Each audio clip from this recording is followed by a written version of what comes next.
this perfect love.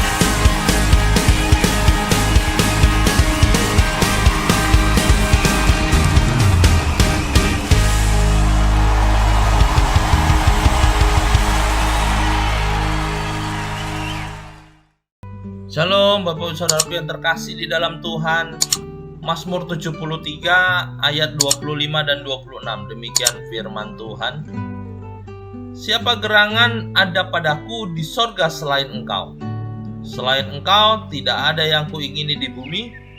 Sekalipun dagingku dan hatiku habis lenyap, gunung batuku dan bagianku tetaplah Allah selama-lamanya. Ada banyak hal yang bisa kita sayangi melebihi hal yang lainnya. Entah itu keluarga, entah itu harta benda, atau segala sesuatu yang bisa merebut perhatian kita.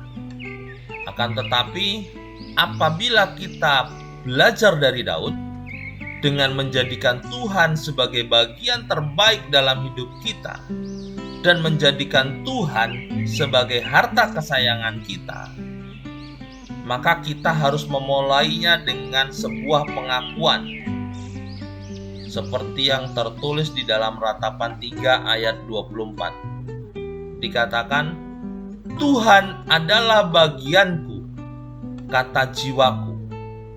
Oleh sebab itu, aku berharap kepadanya.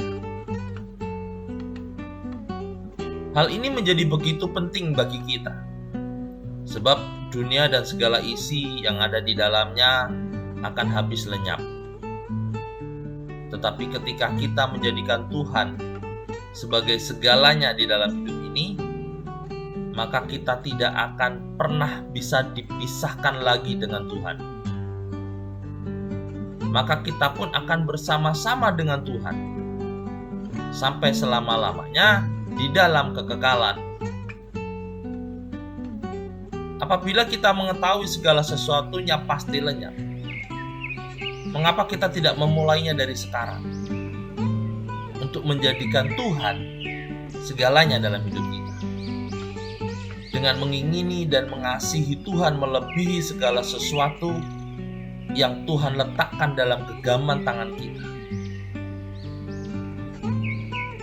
Banyak orang yang menjadi bodoh karena merasa telah memiliki segala sesuatu dan merasa cukup.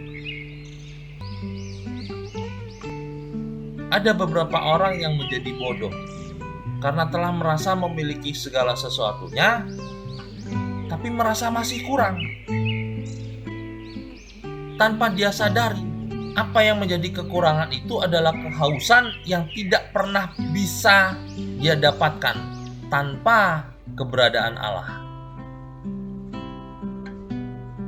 Seperti yang tertulis di dalam Roma 11 ayat 36. Sebab segala sesuatunya adalah dari Dia dan oleh Dia dan kepada Dia. Bagi Dialah kemuliaan sampai selama-lamanya. Allah adalah sumber dari semuanya. Dan Daud telah memposisikan Allah sebagai segala-galanya, baik di bumi maupun di surga.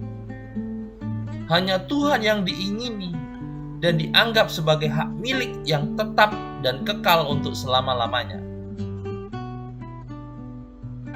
Dengan demikian, Daud merasa tenang dan nyaman dalam menghadapi hidup ini.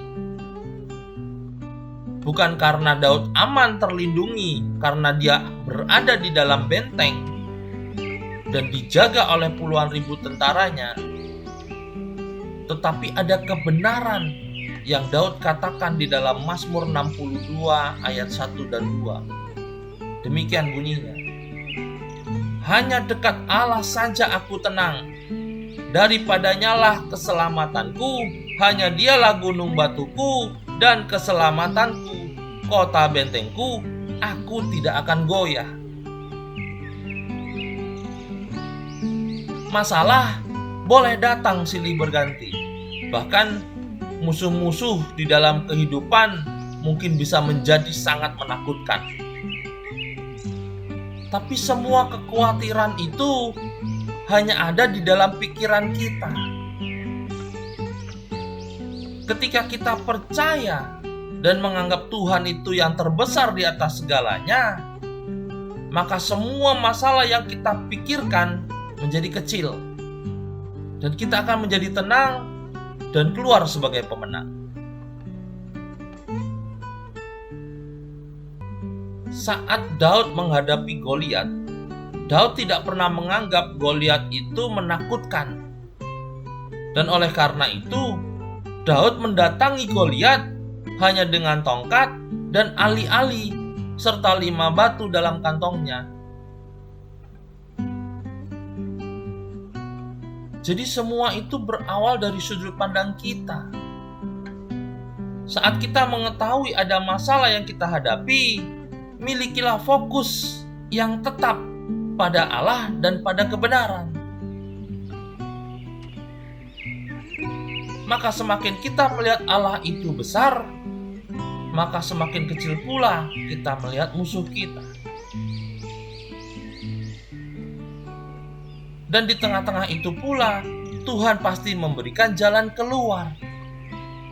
Dan ketika kita menganggap Tuhan kita sebagai harta kesayangan kita, menjadi bagian utama dalam hidup kita, maka kita akan menganggap semua yang lain menjadi tidak berarti.